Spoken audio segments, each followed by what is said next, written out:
Dalam renungan saat teduh ini, kita akan membaca dua bagian dalam firman Tuhan. Ayat yang pertama, kita baca dari Mazmur pasal 19 ayat 14. Mudah-mudahan engkau berkenan akan ucapan mulutku dan renungan hatiku. Ya Tuhan, gunung batuku dan penebusku. Dan yang kedua kita baca dari Kisah Para Rasul pasal 13 ayat 22 dan 23. Setelah Saul disingkirkan, Allah mengangkat Daud menjadi raja mereka. Tentang Daud, Allah telah menyatakan, "Aku telah mendapat Daud bin Isai, seorang yang berkenan di hatiku dan yang melakukan segala kehendakku. Dan dari keturunannya lah, sesuai dengan yang telah dijanjikannya, Allah telah membangkitkan juru selamat bagi orang Israel, yaitu Yesus." Kedua bagian Alkitab yang kita baca berhubungan dengan Daud. Mazmur pasal 19 ayat 14 adalah doa Daud, sedangkan Kisah Para Rasul 13 ayat 22 tentang diri Daud sendiri. Dalam doa Daud, ada perkataan ucapan mulutku dan renungan hatiku atau pikiran hati. Perkataan yang keluar dari mulut adalah ekspresi dari apa yang dipikirkan hati. Baik perkataan maupun tindakan kita di luar bersumber pada pemikiran dan gagasan yang berasal dari dalam hati kita. Karena itu Daud tidak hanya berdoa, "Tuhan, semoga perkataan yang keluar dari mulutku dapat berkenan kepadamu." Tetapi dia juga menambahkan, "Biarlah renungan hatiku juga dapat engkau berkenan." Daud mendoakan renungan hati, pikiran yang merenung yang bersumber dari dalam hatinya, agar renungan hatinya dapat diperkenan Tuhan. Karena itulah, Paulus dapat menuliskan bahwa Daud adalah orang yang diperkenan Tuhan. Seseorang yang diperkenan Tuhan akan membiarkan Tuhan menjamah hatinya. Kalau kita tidak membiarkan Tuhan menjamah hati kita akan sulit untuk menjadi orang yang diperkenan Tuhan. Mungkin dalam sebuah situasi kita pernah bertanya, "Kenapa aku tidak boleh begini?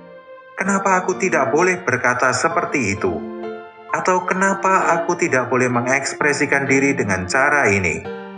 Akar permasalahan yang sebenarnya bukan pada tindakan, perkataan, atau cara kita mengekspresikan diri, tetapi kondisi hati kita yang menjadi masalah. Sekalipun tindakan dan perkataan kita benar, sangat mungkin kondisi hati kita tidak benar. Tuhan perlu menjamah hati kita. Dia mengizinkan banyak angin topan dan gelombang dalam hidup anak-anaknya untuk dapat menunjukkan kondisi hati anak-anaknya dan menjamah hati anak-anaknya. Dalam sepanjang hidupnya, Daud mengalami banyak pengalaman luar biasa. Pengalaman ini ada untuk menguji kondisi hati Daud.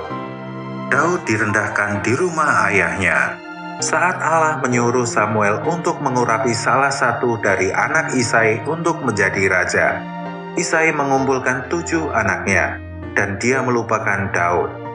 Tetapi orang muda ini punya hati yang benar, hati yang tidak menyimpang karena mengalami hal ini. Kemudian Allah berfirman kepada Samuel, "Janganlah pandang parasnya atau perawakannya yang tinggi, sebab aku telah menolaknya. Bukan yang dilihat manusia yang dilihat Allah. Manusia melihat apa yang di depan mata, tetapi Tuhan melihat hati." Hati Daud menyenangkan hati Tuhan. Inilah sebabnya dia dipilih dan dipakai Tuhan. Setelah Daud mengalahkan Goliat, Allah menempatkan Daud dalam sebuah situasi di mana perempuan-perempuan Israel bernyanyi. Saul mengalahkan beribu-ribu musuh, tetapi Daud berlaksa-laksa. Bagian pertama dari kalimat ini menjadi ujian bagi Daud, dan bagian keduanya menguji Saul.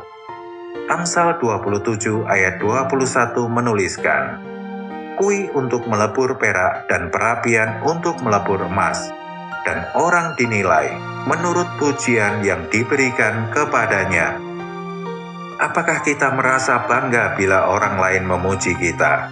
Atau kita iri hati saat orang lain dipuji? Daud tidak terpengaruh dengan kata Daud membunuh berlaksa-laksa, tetapi Saul terpengaruh dengan kata Saul membunuh beribu-ribu.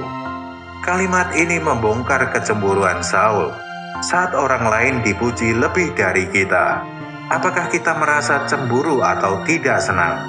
Sekecil apapun perasaan itu, hal itu menunjukkan kondisi hati kita yang tidak bersih. Saat Daud menjadi raja, dia mengalami banyak cobaan akibat kegagalannya. Saat anaknya sendiri berusaha membunuhnya, Simei mengutukinya dan melemparinya dengan batu. Ketika Abisai anak Seruya meminta izin memenggal Simei, Daud berkata, "Apakah urusanku dengan kamu, hai anak-anak Seruya? Biarlah ia mengutuk, sebab apabila Tuhan berfirman kepadanya, kutukilah Daud, siapakah yang akan bertanya, mengapa engkau berbuat demikian?" Betapa jernihnya hati Daud. Kita tidak boleh menganggap situasi yang buruk adalah gangguan kita. Bila kita punya hati yang benar, hal itu akan mengerjakan hal yang baik untuk kita. Dari sini kita dapat melihat hidup Daud adalah hidup yang memikul salib. Hidup yang menolak manusia alamiah beserta segala keinginannya. Karena itu dua nama selain nama Yesus yang disebut di awal perjanjian baru adalah Daud dan Abraham. Mereka membawa Allah di surga datang ke dunia. Kita tahu bahwa Abraham adalah bapa orang beriman. Jalan hidup Abraham adalah jalan iman. Iman dapat membawa Allah turun ke bumi. Sedangkan hidup Daud menggambarkan jalan salib. Daud hidup di bawah salib. Dia tidak hanya membawa Allah kepada manusia, tetapi dia juga membawa pemerintahan Allah di tengah-tengah manusia. Agar Allah dapat memerintah dan berkuasa di dalam kita, kita harus menempuh hidup yang memikul salib. Kita perlu cermat dalam perkataan dan tindakan kita. Tetapi lebih dari itu, kita harus lebih cermat terhadap pikiran hati kita. Terkadang di dalam kepura-puraan, apa yang kita kerjakan di luar berbeda dengan kondisi hati kita. Tetapi perasaan kita yang di dalam dapat mengetahui kondisi kita. Perkataan yang sia-sia tentang orang lain juga menyatakan kondisi hati kita. Semakin hati kita tersembah kepada Tuhan, semakin kita mencari Tuhan dengan hati yang murni, kita akan semakin menjauhi perkataan yang sia-sia. Bila hati kita benar, tidak ada yang dapat menggoyahkan kita. Hati kita akan terus-menerus mencari diri Tuhan. Daud mendapat perkenan Tuhan karena hatinya mengikut Tuhan dimanapun Tuhan menempatkan dia. Hatinya selalu terhubung dengan Tuhan. Daud menerima segala sesuatu dari Tuhan, sehingga dia dapat melihat segala sesuatu menurut cara pandang Tuhan. Biarlah doa Daud juga dapat menjadi doa kita. Mudah-mudahan engkau berkenan akan ucapan mulutku dan renungan hatiku. Ya Tuhan, gunung batuku dan penebusku. Tuhan memberkati.